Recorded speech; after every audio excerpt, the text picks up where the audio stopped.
So we'll go ahead with next three topic of this chapter. अभी हमारे practically speaking इस chapter के total 3 ही topic बाकी रह गए। एक है पैरेलल रेजोनेंस, एक है शार्पनेस ऑफ रेजोनेंस जिसको तुम क्यू फैक्टर बोलते हो, और एक है चोक कॉइल। चोक कॉइल मैं हर साल रीडिंग असाइनमेंट देता हूँ, 4 लाइन्स है, वो आप खुद ही पढ़ोगे। तो हमारा effectively 2-3 topics are remaining, parallel resonance and sharpness of resonance. लेकिन ये जो शार्पनेस ऑफ रेजोनेंस है ये बेसिकली सीरीज एलसीआर सर्किट के लिए ही एप्लीकेबल है। मतलब सीरीज रेजोनेंस मुझे वापस रिवाइज करवाना पड़ेगा, तो that we will do very quickly. तो we will start with resonance circuits again, but it will be a very quick recap. तो एज यू रिमेंबर, पहले तो आपको रेजोनेंस सर्किट्स का बेसिक्स पता होना चाहिए। हमने लास्ट लेक्चर में देखा था व्हाट आर रेजोनेंस सर्किट। तो जब हम लोग एक सर्किट में फ्रीक्वेंसी चेंज करते हैं, when the frequency of the alternating EMF is changed, तो होता ऐसा है क्योंकि फ्रीक्वेंसी चेंज हो रहा है। रिमेंबर, ये सीरीज एलसीआर सर्किट या any circuit which is having capacitance and inductance, अगर आपको याद होगा, इफ यू रिमेंबर, कैपेसिटेंस जो रेजिस्टेंस ऑफर करता है उसको क्या बोलते हो तुम? Capacitive reactance. और इंडक्टर जो रेजिस्टेंस ऑफर करता है क्या बोलते हैं उसको? Inductive reactance. तो ये इंडक्टिव रिएक्टेंस एक्सएल ये ओमेगा एल होता है, और एक्स सी कैपेसिटिव रिएक्टेंस ये 1/ओमेगा सी होता है। So when you change the frequency, effectively you are changing the values of XL and XC. So for a particular value of frequency, input frequency, या तो AC source का frequency, impedance either becomes minimum or becomes maximum. तो जब circuit का impedance minimum या maximum हो तो हम लोग बोलते हैं circuit is in resonance. तो resonant circuits are those circuits in which the value of impedance is either minimum or maximum. तो दो टाइप के सर्किट्स है resonant circuit। पहला सर्किट हमने डिटेल में देखा है एलसीआर, सीरीज एलसीआर, जिसको हम लोग सीरीज रेजोनेंस बोलते हैं। मैं सिर्फ ये फटाफट से आपको रिवाइज करवा रहा हूँ, as I just told you कि जो शार्पनेस ऑफ रेजोनेंस है वो हम लोग सीरीज एलसीआर सर्किट के लिए ही डिफाइन करते हैं। तो तुमको ये कॉन्सेप्ट वापस से तुमको लगने ही वाला है, तो बेटर इज टू रिवाइज। तो ऐसा है, सीरीज रेजोनेंस में हमारे पास एक इंडक्टर था, फिर एक कैपेसिटर है, और फिर एक रेजिस्टेंस है। Then you have an alternating source. तो ये अल्टरनेटिंग ईएमएफ है, this is L, this is C, this is R. Good. तो कम से कम आई एक्सपेक्ट कि आपको बेसिक पता है। E equals to I Z, तो I equals to E by Z, and Z is nothing but under root of R square plus XL minus X C square. Good, sure. तो जब हम frequency change करेंगे, and as you know that, तो you know this कि XL equal to omega L, omega is 2πf, तो basically 2πf L, and omega X C equals to 1/ओमेगा C, मतलब 1/2πfc। तो जैसे जैसे मैं फ्रीक्वेंसी चेंज कर रहा हूँ, अगर मैं फ्रीक्वेंसी इंक्रीज कर रहा हूँ तो एक्सएल की वैल्यू बढ़ रही है और XC की वैल्यू कम हो रही है। अगर मैं फ्रीक्वेंसी डिक्रीज कर रहा हूँ तो XL की वैल्यू डिक्रीज होगी और XC की वैल्यू बढ़ेगी। एट अ पर्टिकुलर फ्रीक्वेंसी ये XL और XC की वैल्यू हो जाती है सेम। अगर वो वैल्यू सेम हो गई तो ये सेकेंड टर्म आपका हो गया 0, मतलब उस केस में जो इम्पेडेंस है वो सिर्फ रह गया R, that is the minimum resistance, minimum impedance. तो जब मिनिमम इम्पेडेंस हो तो करंट क्या होगा? मैक्सिमम। तो रिलेशन क्या है?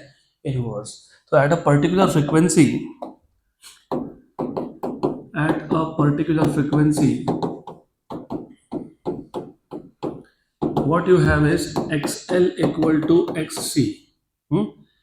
इस कंडीशन में the circuit is said to be in resonance. The circuit is said to be in resonance. In resonance. और जब ये XL equal to XC हुआ, मतलब XL equal to XC हुआ, तो ओमेगा L equals to 1/ओमेगा C हुआ। इसका मतलब omega square is 1/LC, so you have omega square equals to 1/LC, 1/LC। तो you have omega equal to under root of omega equal to 1/√LC। इसको मैं omega are भी बोल सकता हूँ क्योंकि यहाँ पे रेजोनेंट फ्रिक्वेंसी है। सिर्फ ये है कि ये जो omega it is angular frequency. इसको तुम लीनियर फ्रिक्वेंसी के टर्म में भी लिख सकते हो, ऐसा भी रख सकते हो। इसको याद रखना आप, क्योंकि हमको शार्पनेस ऑफ रेजोनेंस के लिए हम sharpness of resonance linear frequency के लिए डिफाइन नहीं करते, हम एंगुलर के लिए डिफाइन करते हैं। तो इसको तुम लिख सकते हो 1/2 pi F R equals to 1/रूट ऑफ एल सी, और लीनियर फ्रीक्वेंसी आ गया तुम्हारा at resonance 1/2 pi root of L C. पक्का? तो इस केस में इम्पिडेंस हुआ मिनिमम क्योंकि डिनोमिनेटर बिकम्स स्मॉल, तो करंट हो गया मैक्सिमम। तो जब तुम इसका ग्राफ प्लॉट करोगे, यहाँ पे हम लोग ग्राफ प्लॉट करते हैं फ्रीक्वेंसी वर्सेस करंट का, तो you plot current along the y axis and you plot frequency here. तो remember you can also plot omega, you can also plot f, linear frequency plot कर लो या angular frequency plot करो, is the same thing. और यहाँ पे तुम plot करते हो करंट को, एंड ये जो प्लॉट आता है it turns out to be something like that, ऐसा एक प्लॉट आता है। क्वेश्चन ये है कि जो रेजोनेंट फ्रीक्वेंसी है, जब जिस फ्रीक्वेंसी पे XL इक्वल टू XC ये वैल्यू आई, the value of frequency at which XL equal to XC, जिसको तुम रेजोनेंट फ्रीक्वेंसी बोल रहे हो, उस रेजोनेंट फ्रीक्वेंसी पे इम्पिडेंस क्या हो गया? मिनिमम। तो करंट क्या हो गया? मैक्सिमम। तो जो पीक है ना, अभी ये words are really really important, मैंने अभी जानबूझ के एक वर्ड यूज किया पीक, अभी याद रखना पीक। ये जो पीक वैल्यू ऑफ करंट है, ये जो पीक वैल्यू ऑफ करंट है, वो आया आपका F equal to F R पे या omega equal to omega R पे। ये जो सर्किट होता है सीरीज LCR, सीरीज रेजोनेंस, इसमें इंपॉर्टेंट कंडीशन, पहली बात तो सीरीज सर्किट है, तो first important thing series LCR। Second important thing resistance हम लोग निग्लिजिबल नहीं ले रहे, रेजिस्टेंस है।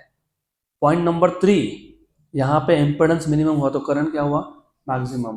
पॉइंट नंबर 4, ये सर्किट ऐसा है जो रेजोनेंट फ्रीक्वेंसी को करस्पॉन्डिंग करंट को ही क्या करेगा? अलाउ करेगा, बाकी सबको क्या करेगा? रिजेक्ट। तो इसको क्या बोलते हैं? Acceptor circuit. क्या बोलते हैं इसको? एक्सेप्टर, क्योंकि it accepts current corresponding to only one frequency, that is resonant frequency. बाकी सबको क्या करता है? रिजेक्ट करता है। तो ये रिजेक्टर नहीं है, ये एक्सेप्टर है। सबको रिजेक्ट कर दिया, सिर्फ एक को एक्सेप्ट किया तो एक्सेप्टर है वो। This is how you need to remember. Good. तो ये तो हमने ऑलरेडी लास्ट लेक्चर में कवर किया था, एज यू रिमेंबर। अब इसी के साथ एक कनेक्टेड टॉपिक है which is sharpness of resonance. Sharpness of resonance, जिसको बोलते हैं रेजोनेंस, जिसको बोलते हैं क्यू फैक्टर। Q factor. और आपके टेक्स्ट बुक में थोड़ा सा प्रिंटिंग मिस्टेक है और मैंने वो नोट्स में एज इट इज रखा है so that you can correct it now, तो इसलिए थोड़ा ज़्यादा ध्यान चाहिए। तो ये जो शार्पनेस ऑफ रेजोनेंस है या ये क्यू फैक्टर है, by the way if you remember, मैंने तुमको थर्मोडायनामिक्स में भी बताया था हीट इंजन के केस में, अगर मुझे दो इंजन को कंपेयर करना है तो what parameter do I use? Efficiency. कौन सा?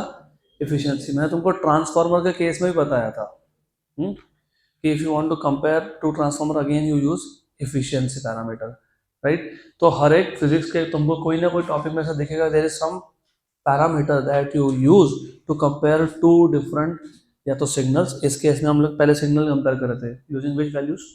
मीन वैल्यू या फिर RMS वैल्यू। लेकिन मीन वैल्यू हमको देता था average over a half cycle and RMS over a full cycle. अब रिमेंबर, अगर मेरे पास दो LCR सर्किट है, if I have two LCR circuit and I have to choose one of them, तो how do I choose one of them?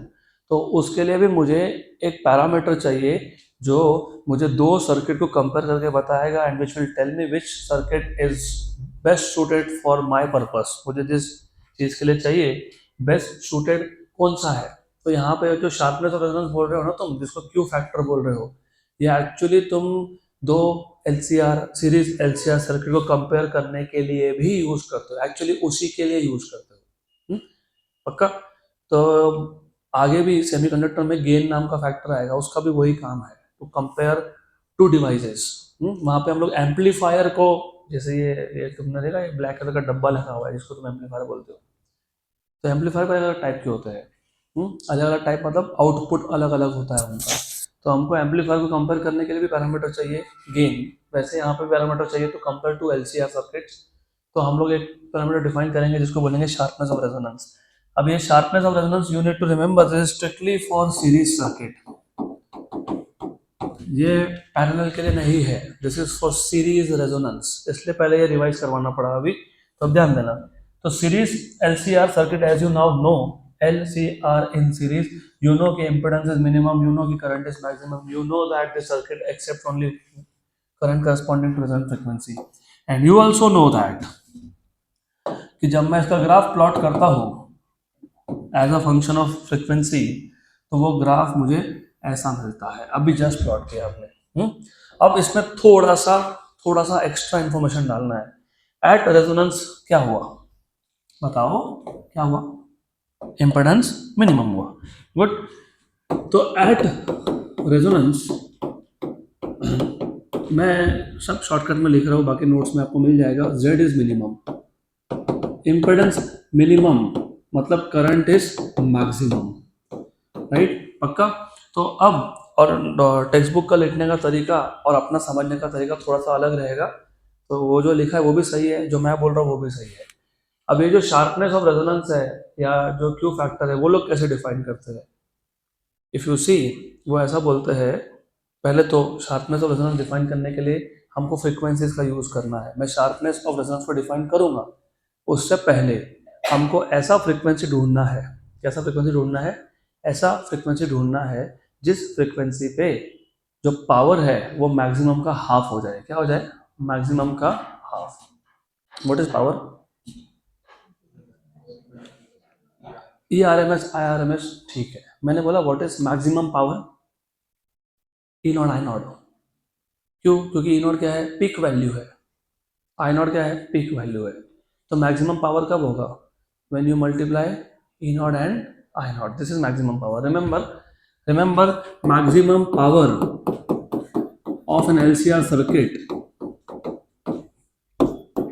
Of an of course series LCR circuit is, जो maximum power होगा ना वो होगा E not I not, because you multiply the peak value of EMF with the peak value of current. और अगर तुमको instantaneous power चाहिए तो E इंटू आई, तुमको एवरेज पावर चाहिए तो ERMS IRMS cos phi। पक्का? तो रिमेंबर इंस्टेंटेनियस में तुम सिर्फ EI लिखोगे तो उसमें sine omega T cos omega T ऐसा सब आएगा, राइट? और if you write down average power it will B ERMS IRMS cos of phi, जो हमने ऑलरेडी एवरेज पावर में डिराइव किया था। उसके बाद अगर मुझे सिर्फ पीक वैल्यू देखनी है, मतलब मुझे देखना है कि what is the maximum power of the circuit, तो क्या आएगा? Peak value of voltage into peak value of current. अब मैं एक ऐसा फ्रीक्वेंसी ढूंढता हूं, तो there will be a frequency, there will be a frequency for which power is half of peak value, बराबर? मतलब एक पर्टिकुलर फ्रीक्वेंसी होगा, उस फ्रीक्वेंसी पे जो पावर है वो पीक वैल्यू का हाफ होगा, बराबर? What is peak value of power? E0 I0 upon क्या है? 2। मैं इसको ऐसा लिखूं क्या? E0 by root 2 upon I0 by root 2। पक्का लिख सकता हूँ ना मैं ऐसा? श्योर। मतलब अभी तुम नोट्स दो एक मिनट। यू सी, ये नोट्स में ही लिखने का तरीका क्या है? मैंने हमको क्या बोला कि अगर मुझे एक सर्किट सीरीज LCR सर्किट में से मैक्सिमम पावर चाहिए, maximum power is E into I, तो मैक्सिमम पावर कब होगा? जब पीक वैल्यू ऑफ EMF को पीक वैल्यू ऑफ करंट से मल्टीप्लाई कर लोगे, तो that is what? Maximum power. और नॉर्मली पता है क्या होता है? ये सीरीज सर्किट में पता है क्या होता है? रेजोनेंट फ्रीक्वेंसी पे क्या हुआ? वापस बताओ क्या हुआ रेजोनेंट फ्रीक्वेंसी पे? जल्दी बताओ। रेजोनेंट फ्रीक्वेंसी पे क्या हुआ? इम्पेडेंस मिनिमम हुआ, करंट मैक्सिमम। तो ये करंट का मैक्सिमम वैल्यू है आई नॉट। इसको तुम सप्लाई वोल्टेज के पीक से मल्टीप्लाई करोगे। इसका मतलब इस ग्राफ के हिसाब से यही तुम्हारा मैक्सिमम पावर का पॉइंट है इस ग्राफ के अकॉर्डिंग। तो according to the graph, because resonant frequency पे you have the maximum current, that is the peak value of current, and जो भी तुमने सप्लाई लगाया है AC सोर्स, उसका पीक वैल्यू क्या आएगा? E0। और पावर किस पे डिपेंड करता है? E0 पे और I0 पे। तो बट ऑब्वियस पावर मैक्सिमम तब होगा जब E और I दोनों मैक्सिमम हो गए। तो I0 मैक्सिमम, E0 मैक्सिमम, मतलब बेसिकली क्या हो रहा है? रेजोनेंस पता है क्या हो रहा है? You are getting the maximum power, that is the idea. अब हमने क्या किया? अब हमने बोला कि ये तो मैक्सिमम पावर हो गया। Let us say there will be a frequency, जिस फ्रीक्वेंसी पे जो पावर है वो मैक्सिमम का क्या है? हाफ है। तो मैक्सिमम पावर क्या था? E0 I0। तो E0 I0 बाय 2, इसको ऐसा लिखूँ क्या मैं? E0 बाय रूट 2 और I0 by root 2।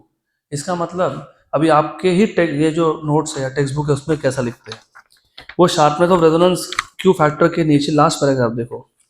Suppose we choose a value for omega for which the amplitude is 1/√2 times its maximum value, the power dissipated by the circuit becomes half. देखा last paragraph. Suppose we choose a value of omega, हमने omega मतलब frequency की ऐसी value choose की such that for which the amplitude what is the amplitude of EMF E0, what is the amplitude of current I0, so such for which the value is 1/√2 times of amplitude, ऐसा लिखा है वहां पे. तो उनके बोलने के हिसाब से हमने ऐसा एक फ्रीक्वेंसी ढूंढा है जिस वैल्यू ऑफ फ्रीक्वेंसी पे जो EMF है वो पीक वैल्यू बाय क्या है √2, और करंट भी क्या है पीक वैल्यू बाय √2. उन्होंने ऐसा EMF और करंट वर्ड यूज नहीं किया, उन्होंने क्या बोला द सिग्नल. अभी सिग्नल तो ये भी सिग्नल है वो भी सिग्नल है, मतलब ये सिग्नल 1/√2 मैक्सिमम एम्पलीट्यूड, मतलब किसकी बात हो रही है, दोनों की बात हो रही है.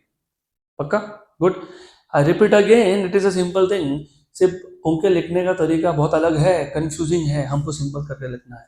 मैंने सीधा बोल दिया फ्रीक्वेंसी की एक ऐसी वैल्यू होगी जिसपे पावर क्या होगा half of maximum.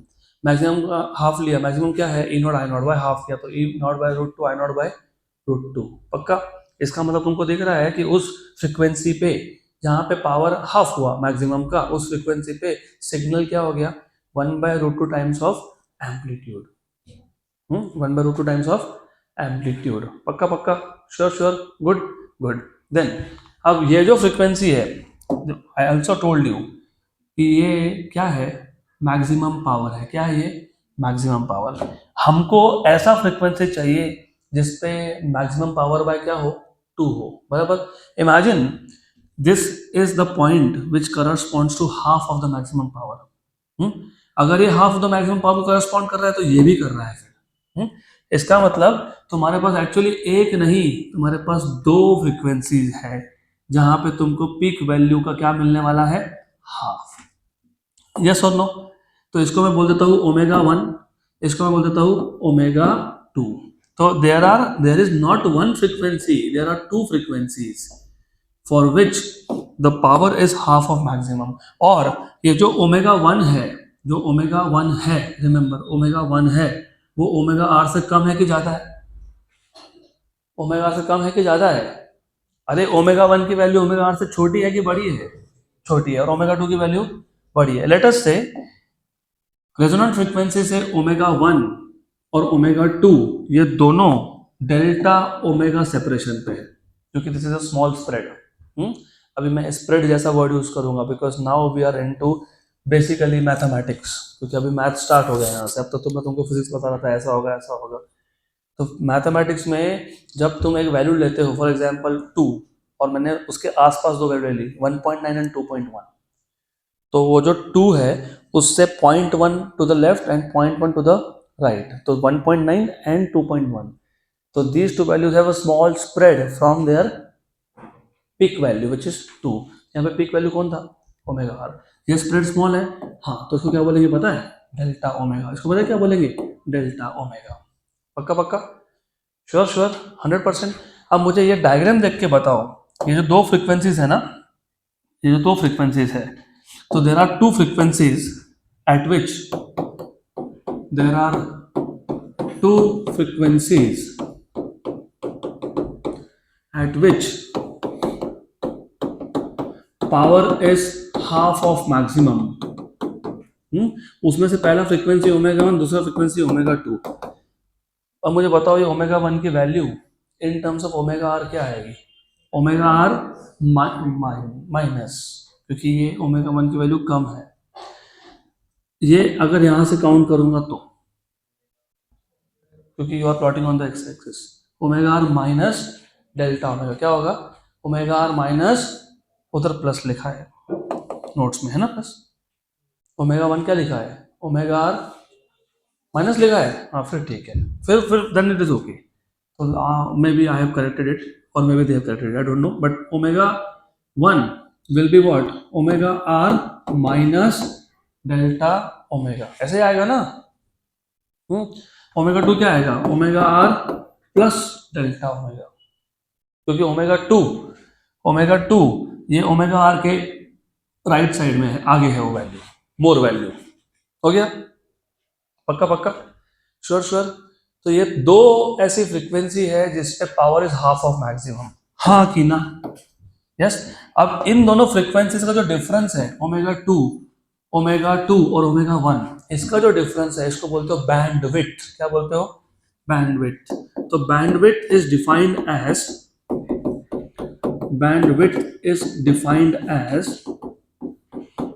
the difference between these two frequencies, the difference between omega 2 and omega 1, omega 2 and omega 1। तो जो बैंडविड्थ है, बैंडविड्थ बाय डेफिनेशन ये है omega 2 minus omega 1। What is omega 2, omega R plus del omega. What is omega 1, omega R minus del omega, del मतलब delta, omega R cancel, delta omega minus of minus plus, तो क्या हो गया 2 delta omega. This is the bandwidth. अब देखो ये नया parameter है, इसके आगे से जब दो एलसीआर सर्किट कंपेयर करोगे ना, तो कभी कभी बैंडविड्थ के टर्म्स में भी कंपेयर होता है कि इस सर्किट का बैंडविड्थ इतना है। जितना ज़्यादा बैंडविड्थ हो उतना ज़्यादा फ्रीक्वेंसी वो सर्किट एमिट कर सकता है, क्योंकि स्प्रेड बढ़ जाएगा। अगर मैं इधर ही कंपेयर करके दे देता हूँ आपको, जिनका इलेक्ट्रॉनिक्स है, खासकर अगर किसी का है, आपके लिए बहुत काम की चीज़ है। अगर मेरे पास इमेजिन ऐसा और एक सर्किट है, मैं जानबूझ के ओवरलैप कर रहा हूँ, तो इसका बैंडविड्थ ज़्यादा है, तो जितना बैंडविड्थ ज़्यादा होगा उतना ज़्यादा फ्रीक्वेंसी इमिट होगा, लेकिन at the cost of sharpness. What is sharpness, sharpness मतलब you know what is sharpness, you know, or understand what is the meaning of sharp in English? तो एम्पलीट्यूड यू कैन से, तो basically amplitude compromise हो जाएगा उसमें। तो anyways, तो अभी हम ज़्यादा इलेक्ट्रॉनिक्स की तरफ नहीं जाएंगे, जितना आपको है सिलेबस में फिजिक्स में उतना देखना है। तो ये हो गया बैंडविड्थ। क्या हो गया ये, bandwidth, 2 times of delta omega. अब हम डिफाइन करेंगे रेजोनेंस, शार्पनेस ऑफ रेजोनेंस मतलब क्यू फैक्टर। तो शार्पनेस ऑफ रेजोनेंस या फिर Q factor, it is the ratio of resonant frequency to that of bandwidth. What is resonant frequency, omega R, उसको किससे divide करोगे, बैंडविड्थ से। तो हो जाएगा आपका definition of sharpness of resonance. तो शार्पनेस ऑफ रेजोनेंस या फिर जिसको तुम क्यू फैक्टर बोल रहे हो, Q factor, it is defined as the ratio of resonant frequency upon bandwidth,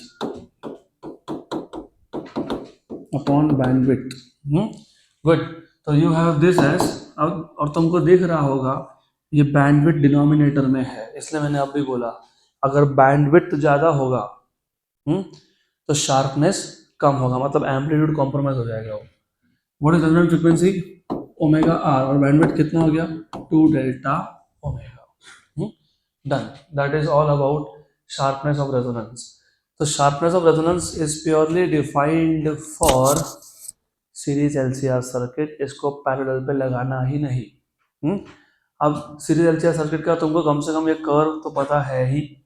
हमको पता है कि एक ऐसा फ्रीक्वेंसी है, रेजोनेंट फ्रीक्वेंसी, जहाँ पे करंट की वैल्यू मैक्सिमम है, मतलब पीक है, और करंट की वैल्यू पीक है तो उस वैल्यू पे पावर भी पीक होना चाहिए, E0 I0। तो power, peak power, maximum power E0 I0।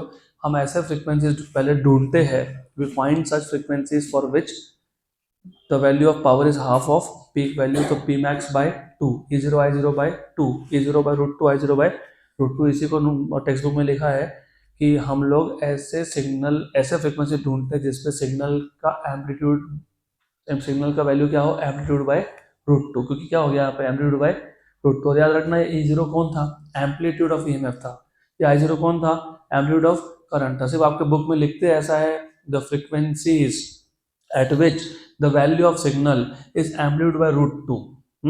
तो हम सीधा सीधा बात करेंगे, these are the frequencies at which power is half of maximum, P max by 2।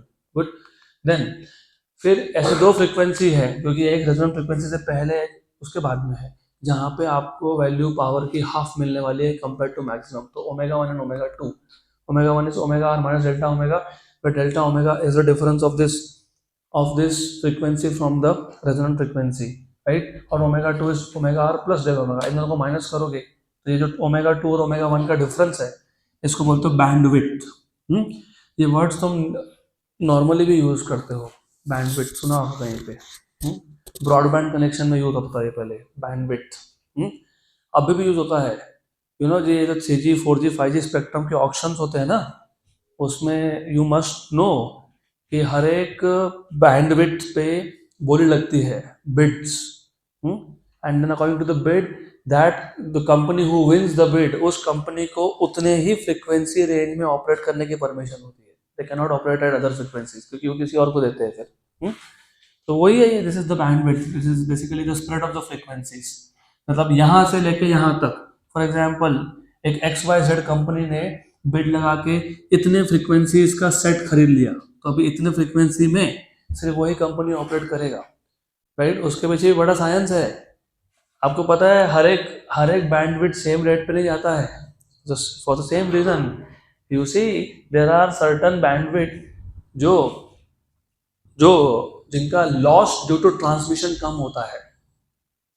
पहली बात, हम लोग कम्युनिकेशन पर्पस के लिए यूज करते हैं रेडियो वेव्स। क्यों रेडियो वेव्स, बाकी वेव्स क्यों नहीं? There are multiple reasons, from health reason to loss reason also. Loss मतलब जब तुम सिग्नल को ट्रांसमिट करते हो तो of course it has to pass through atmosphere of Earth के एटमॉस्फेयर में अगर कुछ गैसेस है, अगर वो उस रेडिएशन को एब्जॉर्ब कर लेते हैं तो your signal will not reach. तो there are some frequencies, radio frequencies में सबसे कम लॉस होता है, almost no scattering of the waves. उसमें भी हर एक फ्रीक्वेंसी का सेम बिहेवियर नहीं है, इसके लिए वो बैंडविड्थ भी you don't get it at the same costing. तो एनीवेज, तो अभी आ गया, ये मिल गया तुमको ओमेगा 2 माइनस ओमेगा 1 बैंडविड्थ मिल गया 2 डेल्टा ओमेगा। फिर तुमने शार्पनेस ऑफ रेजोनेंस डिफाइन कर दिया, it is resonant frequency upon bandwidth. ये आ गया आपका शार्पनेस ऑफ रेजोनेंस। इसका एक फॉर्मूला भी बनेगा in terms of LC and R, वो भी बनेगा।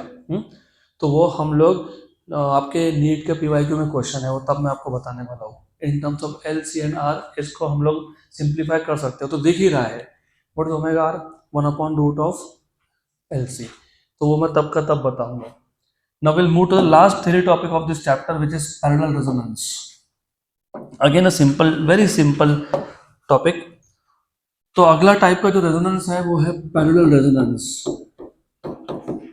पैरेलल रेजोनेंस, अभी याद रखना, जैसे सीरीज रेजोनेंस में इंपेडेंस की वैल्यू मिनिमम हुई थी तो करंट क्या हुआ था? मैक्सिमम। यहाँ उल्टा होता है, इस केस में the value of impedance is maximum, so the current is minimum. और ये जो पैरेलल रेजोनेंस है इसमें रेजिस्टेंस नहीं होता है, इसमें हम लोग लेते हैं इंडक्टर और हम लोग लेते हैं capacitor and they are connected in parallel, so they are connected in parallel. और ये जो पैरेलल कॉम्बिनेशन है, किसका किसका पैरेलल कॉम्बिनेशन है? इंडक्टर का और कैपेसिटर का, इनको हमने कनेक्ट कर दिया with a source of EMF, alternating source. तो एक कंफ्यूजन और ये भी होता है, हमने पहले भी तो कहीं LC सर्किट देखा था क्या? देखा क्या पहले LC सर्किट? देखा कि नहीं देखा? Have you studied LC circuit somewhere? अरे LC ऑसिलेशन सीखा था कि नहीं सीखा था तुमने? सीखा था ना? वो और ये सेम नहीं है। क्यों नहीं है? क्योंकि उसमें एक्सटर्नल सोर्स नहीं था, उसमें सिर्फ तुमने एक फुल्ली चार्ज कैपेसिटर के अक्रॉस एक इंडक्टर लगा दिया, वो और ये सेम नहीं है। यहाँ पे तुम एक अल्टरनेटिंग सोर्स ऑफ EMF लगा रहे हो E, और क्योंकि ये पैरेलल कॉम्बिनेशन है तो तुमको पता है, do you know that the potential difference across all the components connected in parallel is always same and it is actually equal to the supplied voltage. हम अगर कितने भी कंपोनेंट्स पैरेलल में लगा दे तो पैरेलल में जितने भी कंपोनेंट्स हम लगाते हैं सबके अक्रॉस पोटेंशियल ड्रॉप क्या होता है? सेम। तो in this case, and again मैं ज़्यादा लिखने नहीं वाला हूँ, नोट्स में है, in this case you should know that the supplied voltage E is equal to EL is equal to AC। ये सेम है। अब before I go ahead with the further mathematics, पहले मैं इसका तुमको ड्रॉ करके दे देता हूँ phasor diagram. Phasor diagram easy बनाने के लिए नॉर्मली हम लोग हॉरिजॉन्टल के अलोंग किसको प्लॉट करते हैं, किसको प्लॉट करते हैं, करंट को प्लॉट करते हैं हॉरिजॉन्टल के अलोंग करंट। और अगर इंडक्टिव सर्किट होगा तो EMF leads by 90 degree vertical, और लैग होगा तो नीचे, राइट। इधर हम अभी उल्टा करने वाले हैं, इधर हम लोग क्या करने वाले हैं, हम लोग हॉरिजॉन्टल के अलोंग प्लॉट करने वाले हैं ईएमएफ को। क्यों? क्योंकि यहाँ पे ईएमएफ सेम है, ईएमएफ चेंज होने ही नहीं वाला।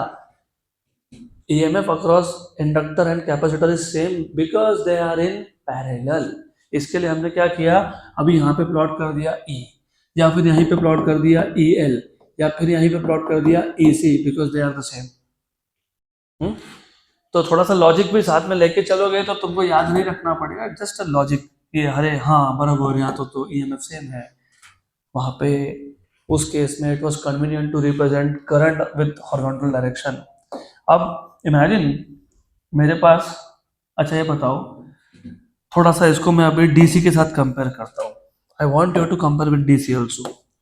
डीसी सर्किट्स में क्या होता था, यहाँ पे एक सेल था, positive and negative, total current यहाँ आए सम करंट आए, और वो जंक्शन पे आके स्प्लिट हो गया। This is junction point, this is junction point. तो यहाँ पे कुछ करंट गया, कितना गया IL, यहाँ पे कुछ करंट गया, कितना गया IC, और तुम लिख देते थे I equal to IL plus IC, because junction पे करंट क्या हुआ, स्प्लिट। यहाँ पे डायरेक्ट एडिशन लिखना नहीं, वो तब होता है जब यहाँ रजिस्टर्स हो, क्योंकि रजिस्टर की वजह से लीड लैग होता नहीं है। Current is always in phase, right. तो जो ऊपर के रजिस्टर से करंट जाएगा और जो नीचे के रजिस्टर से करंट जाएगा, दे डू नॉट लीड और लैग कंपेयर टू ईएमएफ। लेकिन एसी सर्किट्स में डायरेक्टली लिखना ही नहीं, do not write down directly I equal to IL plus IC। अगर लिखे तो तुम गए। वापस बोल रहा हूँ मैं, if you do not pay attention तो I will just say all the best, क्योंकि आप लोगों को ये इतना डेप्थ में पढ़ाने के बाद भी अगर तुमसे आंसर नहीं आ रहे हैं मेरे को, तो फिर I am little disappointed now. तो एक बात बताओ, अगर कैपेसिटिव सर्किट हो, कैपेसिटिव कौन लीड करता है, करंट। और वो करंट अगर लीड करता है तो कितने से लीड करता है, 90 π/2। तो उसको तुम एंटी क्लॉकवाइज में आगे दिखाओगे कि पीछे दिखाओगे, you will show it in anti-clockwise direction, you will show this in anti-clockwise direction। so you will have, ये आएगा तुम्हारा IC, क्या आएगा IC, क्या आएगा ये IC, क्योंकि कैपेसिटेंस के केस में करंट लीड्स, और यही ये जो करंट था I जो कैपेसिटर से गया वो EMF के कंपैरिजन में लीड कर रहा है। और ये I का ही जो एक पार्ट है IL जो इंडक्टर से गया, वो क्या कर रहा है, लैग कर रहा है कंपेयर टू EMF। तो यहाँ पे आएगा। Do you remember doing similar in series LCR? सिर्फ सीरीज LCR में तुमने इधर I लिखा था, इधर EL लिखा था, इधर EC लिखा था। अब जैसे वहां पे दो केसेस बने थे, एक EL ग्रेटर देन EC और एक EL लेस देन EC, यहाँ पे भी दो केस बनते हैं, या तो IC ग्रेटर देन IL या तो IC लेस देन IL। तो मैं यहाँ पे भी एक ही केस डिस्कस करने वाला हूँ। I will be discussing the case of IC greater than IL।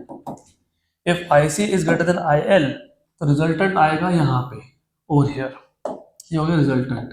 तो this is IC minus IL, बराबर, पक्का पक्का, sure. This is your net current, तो it is not IC plus IL, it is IC minus IL। तो यहाँ जो net current आएगा वो होगा IC minus IL, equation number 1। But for a circuit in which IC is greater than IL, उल्टा करोगे उल्टा तो IL माइनस IC, और ये IC ग्रेटर की IL ग्रेटर, ये डिपेंड करता है फ्रीक्वेंसीज के ऊपर। क्यों?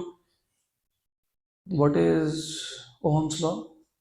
E इक्वल्स टू IR, तो I equals to E by R। अभी मैं आता हूँ उस केस पे। तो as you said I equals to E by R, actually E by X ऐसा आएगा, क्योंकि यहाँ पे R तो है ही नहीं, यहाँ पे कैपेसिटर और इंडक्टर है, और कैपेसिटर और इंडक्टर के पास रिएक्टेंस होता है, रेजिस्टेंस नहीं होता है ना। तो अगर मैं बात कर रहा हूँ इंडक्टेंस की, तो I L equal to E L by X L और I C equals to E C by X C. लेकिन ये ई एल और ई सी सेम है क्योंकि पैरेलल कॉम्बिनेशन है। तो बट एज यू नो कि E and E L and E C are same, parallel में पोटेंशियल ड्रॉप सेम होता है। तो आई एल इक्वल टू क्या आएगा, ई बाई एक्स एल, और ये हो जाएगा E by X C. This will be E by X C, this मतलब आई सी। पक्का पक्का, गुड। तो अभी मैंने आपको बोला कि आई सी ग्रेटर कि आई एल ग्रेटर, वो डिपेंड करेगा एक्स एल और एक्स सी पे, और X L and X C in return depend on omega. किस पर डिपेंड करता है? तो अल्टीमेटली फ्रीक्वेंसी डिसाइड करेगा कि तुमको ये केस मिल रहा है कि उल्टा केस मिल रहा है। तो हम फिलहाल तो आई सी ग्रेटर आई एल का देख लेते हैं। तो ये जो इक्वेशन नंबर 2 है और ये जो इक्वेशन नंबर 3 है, ये हम लोग सब्स्टिट्यूट कर देंगे इक्वेशन नंबर 1 में। किसमें? इक्वेशन नंबर 1 में। तो from equation number 1, 2 and 3, from equation number 1, 2 and 3 you have I equals to I C minus, लेकिन आई सी क्या है, E by X C, minus I L, लेकिन आई एल क्या है, ई बाई एक्स एल। तो I equal to E common आ गया, 1 by X C minus 1 by X L. पक्का पक्का, श्योर श्योर, 100%। कुछ भी गड़बड़ नहीं है यहाँ पे, पक्का, डन, गुड। अब मैंने तुमको थोड़े टाइम पहले बताया कि ये सर्किट में इम्पिडेंस क्या होता है, maximum. What is impedance? E by I, E equal to I Z, तो E by I is Z. तो एक काम करो, ई बाई आई करना है ना, ये आई को उधर शिफ्ट कर दो। कर लिया क्या? कर लिया। इस टर्म को यहाँ शिफ्ट करो तो 1 अपॉन आ गया, गुड। अब कंपेयर करके बताओ इम्पिडेंस क्या है, 1 by X C minus 1 by X L. तो इसको मैं कंपेयर करता हूँ इक्वेशन नंबर 4 को विद इक्वेशन नंबर 5। तो from 4 and 5 you have impedance Z equals to 1 upon XC minus 1 upon XL। पक्का पक्का, एक बार क्रॉस वेरीफाई कर लो। ये E कॉमन आया, E by I equal to 1 upon ये आ गया, कंपेयर किया E by I equal to Z से, क्योंकि E इक्वल टू आई से होता है तो Z मिल गया, राइट, श्योर। अभी मैंने आपको बोला कि पैरेलल रेजोनेंस में इम्पिडेंस क्या होता है, जल्दी बताओ, मैक्सिमम की मिनिमम? मैक्सिमम। तो in parallel resonance Z is maximum.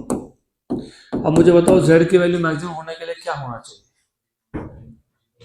Denominator क्या होना चाहिए? 0। Very good, denominator should be 0, मतलब 1 by X C minus 1 by X L equal to 0, मतलब 1 by X C minus 1 by X L equal to 0। इसका मतलब 1 by X C equals to 1 by X L, मतलब X L equals to X C. फिर से वही condition बन गया। पिछले केस में सीरीज रेजोनेंस में यही था, X C equal to X L, लेकिन वहां पे इम्पिडेंस मिनिमम हो रहा था। यहाँ पे वापस से X C equal to X L, लेकिन इम्पिडेंस मैक्सिमम हो रहा है, बराबर, गुड। तो again you get the same resonant frequency formula. तो अभी रेजोनेंट फ्रीक्वेंसी देख लेते हैं। रेजोनेंट फ्रीक्वेंसी का फॉर्मूला सेम ही बनने वाला है क्योंकि कंडीशन ही सेम बन गई, सिर्फ ग्राफ अलग बनेगा इसका। तो X L is omega L, this is 1 by omega C, because you are talking about resonance, तो ओमेगा आर लिख देता हूं मैं। तो omega R square equals to 1 by L C, तो omega R equal to 1 by root of L C. तो omega R is basically 2 pi F R, 1 by root of L C. तो you have F R equals to 1 upon 2 pi root of L C. आ गया, good. तो सिर्फ इतना याद रखना, मैं इंपॉर्टेंट पॉइंट सिर्फ हाईलाइट कर रहा हूँ यहाँ पे। पैरेलल रेजोनेंस में रेजिस्टेंस नहीं है, सिर्फ एल और सी है इन पैरेलल। और इन पैरेलल होने की वजह से जो तुमने ईएमएफ लगाया है वो दोनों के अक्रॉस सेम आएगा, क्योंकि पैरेलल में पोटेंशियल ड्रॉप सेम होता है। तो E equal to E L equal to E C, E equal to E L equal to E C, पक्का, राइट। एंड देन जो करंट है वो जंक्शन पॉइंट पे स्प्लिट तो हुआ, लेकिन डायरेक्टली तुम I equal to I L plus I C या I C plus I L नहीं लिख सकते हो। हमको देखना पड़ता है, यहाँ पे फेज डिफरेंस इंक्लूड करना पड़ता है। तो आई सी ऊपर है क्योंकि वो कैपेसिटिव सर्किट में करंट विल लीड और इंडक्टिव में इट विल लैग। तो आई सी और आई एल दोनों का रिजल्टेंट देखना पड़ेगा, I C minus I L, that is the net current. फिर यहाँ पे as you know E, of course you know that I equal to E by X, तो I L equal to E L by X L, I C equal to E C by X C. तो यहाँ से तुमको ये values वहाँ substitute करोगे, simplify करोगे, you get I equal to E one by X minus one by X L. तो E by I equal to one upon one by X minus one by X L. ये है impedance. तो impedance maximum होने के लिए denominator zero होना चाहिए, infinity होना चाहिए ना, इन्फिनिटी। तो वहां से मिल गया XL equal to X C, मतलब बेसिकली रेजोनेंट फ्रीक्वेंसी का फॉर्मूला सेम आने वाला है इररिस्पेक्टिव ऑफ सीरीज रेजोनेंस के पैरेलल रेजोनेंस। अब सिर्फ यहाँ पे जब तुम फ्रीक्वेंसी प्लॉट करोगे as a function of current, तो जो पिछले केस में था उसका उल्टा ग्राफ आने वाला है, ऐसा आएगा। और रिमेंबर रेजोनेंट फ्रीक्वेंसी पे क्या हुआ, क्या हुआ, जल्दी बोलो, क्या हुआ, इम्पेडेंस क्या हुआ, मैक्सिमम। तो करंट क्या होना चाहिए, minimum. Impedance practically theoretically speaking infinity था। तो करंट कितना होना चाहिए, जीरो। पर ऐसा प्रैक्टिकली कभी होता नहीं है। क्यों नहीं होता, क्योंकि रेजिस्टेंस कभी प्रैक्टिकली जीरो होता ही नहीं। क्यों नहीं होता, क्योंकि तुमने जो इंडक्टर कॉइल बनाया वो एक कंडक्टिंग मटेरियल है।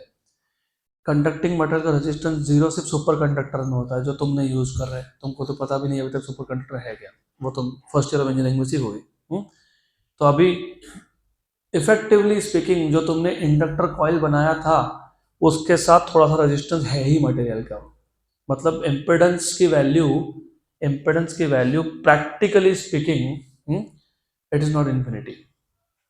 तो ज़्यादा है यस, पर इन्फिनिटी नहीं है। तो करंट भी जीरो नहीं है, करंट बहुत कम है, तो वेरी स्मॉल करंट फ्लोस, पक्का।